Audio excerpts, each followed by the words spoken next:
How you doing? This is Nathaniel Swoops.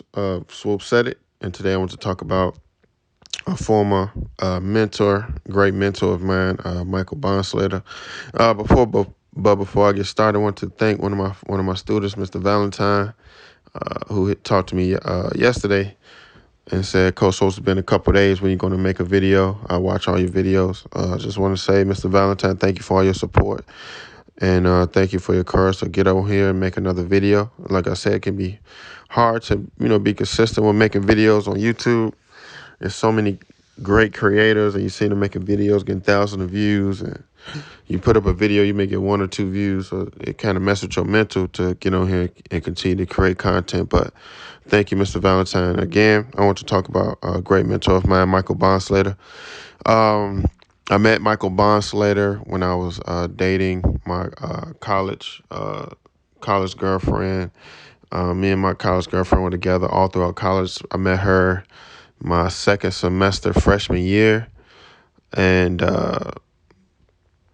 Michael was the best friend of her mom. She had lost her mom, so Michael was kind of like a dad in a sense, and kind of helped her throughout life. So, and I met him, you know what I'm saying, because, she introduced me to him because I was dating her. And while in the relationship with her, I guess I would say about year three, things got kind of rocky. I was kind of, living in different places. I was living with my auntie, living with my mom, living with my grandmother, living with my dad, and also living with her. And things just got kind of rocky. We would get into arguments, and she would put me out. Um, I got put out of my father's house. I got put out of my mother's house. I got put out of my grandmother's house. And like I said, when she would get upset, she would put me out. So it was a time at one point, it was one night, I was pretty much driving around homeless, not knowing where I was going to stay. And luckily, a frat brother of mine allowed me to spend the night at his house for the night. And then after that, I kind of had to find somewhere to go. So even though, he was kind of like a father to her, he supported me mentally and gave me advice man to man on if I didn't feel that it was right that I should leave.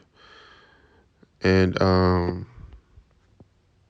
when I left the relationship with her, and I started living with Coach Brian and working in Chicago public schools, and when I got my apartment, not many people really came to see the apartment or visit the apartment. Michael Bonsley was the first one to come see it. I didn't have any furniture. I didn't have no place for him to sit. And he came, sat down on the floor with me, and just talked to me about how great I can be, how great I was as a man. And that was, a really inspiring thing. And we used to talk like every day. And, we had some issues. Like I said, I grew up in a single parent home, and I wasn't really around a lot of men a lot of my life. My dad was in and out of my life. So a lot of times I don't handle situations the right way. I can be really emotional, you know what I'm saying? And I used to cry a lot. Even in my early 20s, I used to like get mad or get sad. In a lot of situations, I would be, I wouldn't be like crying in front of people, but I'd get home and I'd just be shedding tears. And, Michael always talked me through that. He's like, you got to get to a point in your life where you're not, always crying. You got to figure these things out. And in a sense, that's a conversation that my father should have had with me when I was like 5 or 6. That probably happened, but didn't happen enough because, it shouldn't just only happen at 5, but it's probably going to have to happen again at 10, or it's probably going to have to happen again at 15 because I'm still trying to deal with those emotions and figure those emotions out. My dad probably had that conversation with me when I was 5, but he didn't have it with me when I was 10, and he wasn't around to have it with me when I was 15. So Mike was having those conversations with me in my early 20s.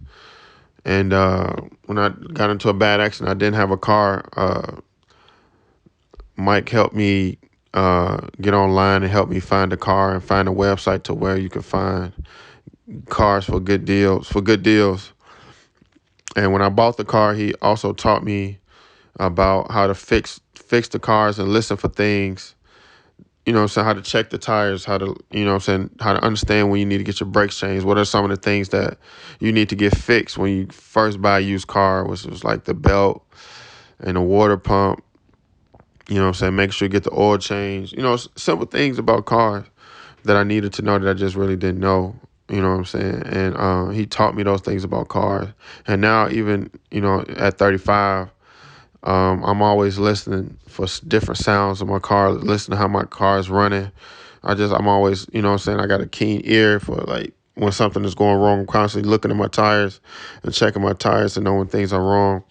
And even if my oil light don't come on, I know, like, man, it's time for me to get an oil change. You know what I'm saying? I've been, he always, when I would go out of town and I would drive to Memphis, he would tell me what were the sundown towns. I never really knew about sundown towns.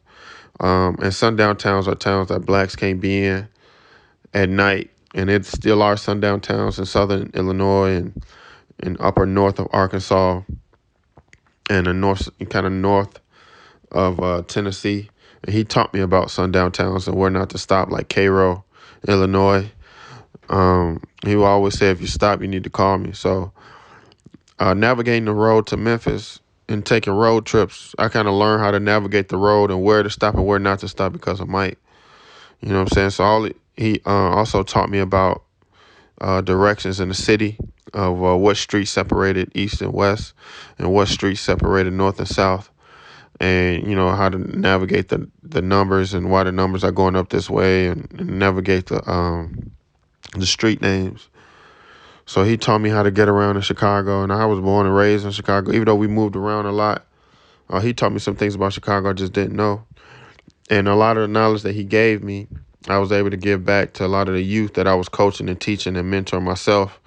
And a lot of the knowledge I was able to give to my niece. You know what I'm saying? Now my niece looks up to me as a father figure because the knowledge that Mike gave me, I was able to give to her.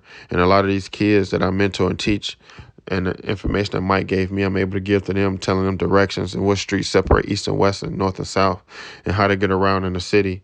You know what I'm saying? So a lot of times I don't really need navigation to get around the city, even though parts I've been to, because, you know what I'm saying, even if like I'm far south, I know Chicago is north of where I'm at. So I just need, even if I'm lost, I know I need to go north.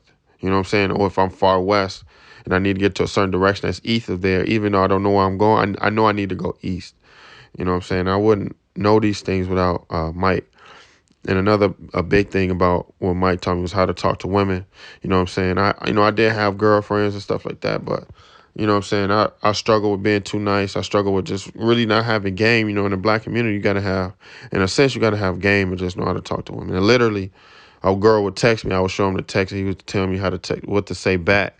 You know what I'm saying? Or they'd say something over the phone, and he would let me know what to say back. Because there's a lot of mental or intellectual wars between men and women.